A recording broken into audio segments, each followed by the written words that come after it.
experience, it's the social media is more about success than about failing. So it's not really about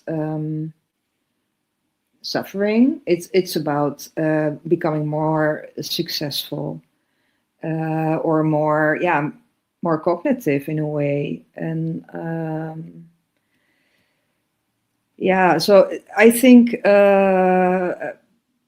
it's a kind of information. You can get a lot of information, and information is good.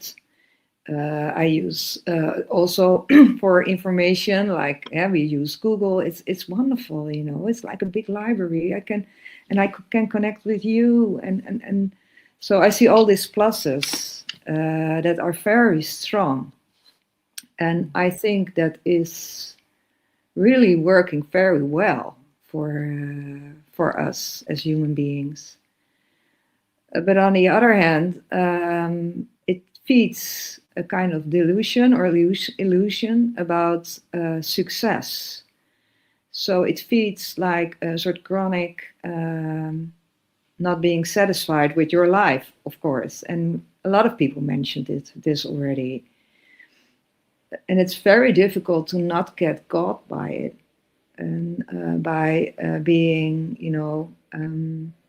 feeling this kind of that you're not satisfied, or that you need more, or that you start craving, or that you start longing for better life, and feeling insecure about your own life and about your own person.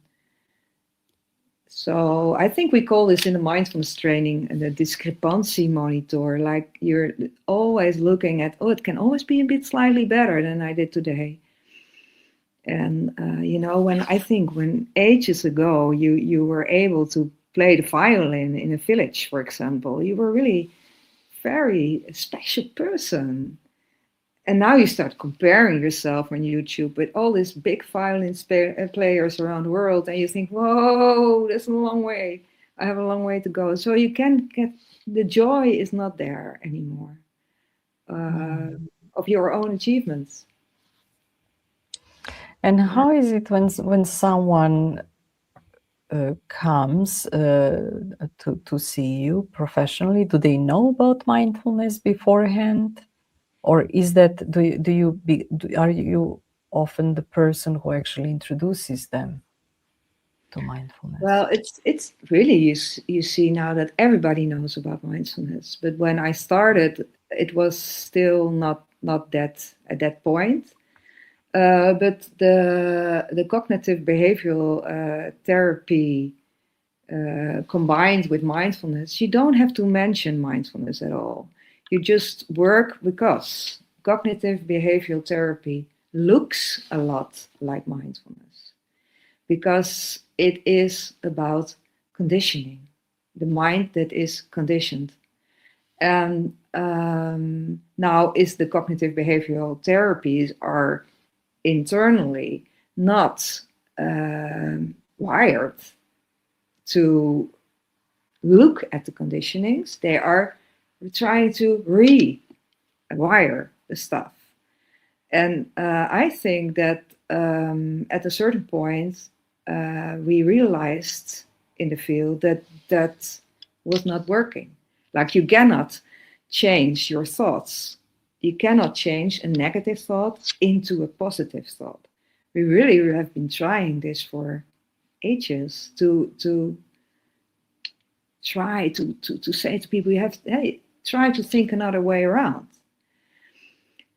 So there is, but it is connecting.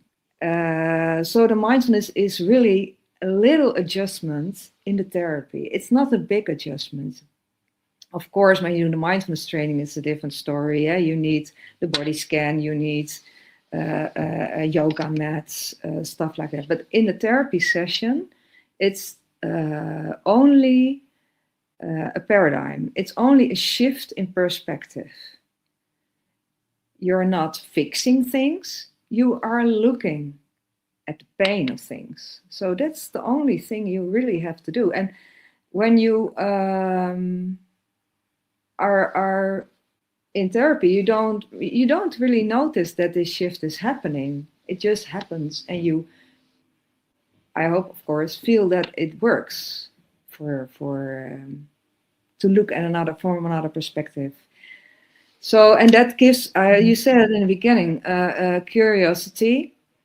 That's something you really want, that people get more curious about themselves and about their, also about their negative experience, but also about the positive experience, like we're training in the mindfulness training with the diaries and the registrations. It's the same.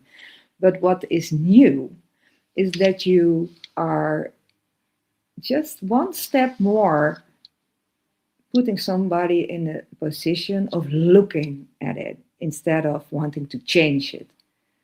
Not accepting, like you have to accept it, but just accept for the moment that you have this thought and not immediately start to work with it and want to get rid of it. So I think this is also the training I give to cognitive behavioral therapists who are educated. And so my realization was that cognitive behavioral therapy, which sounds very cognitive, is very close to mindfulness-based therapy. It really connects. And that's amazing to realize. What is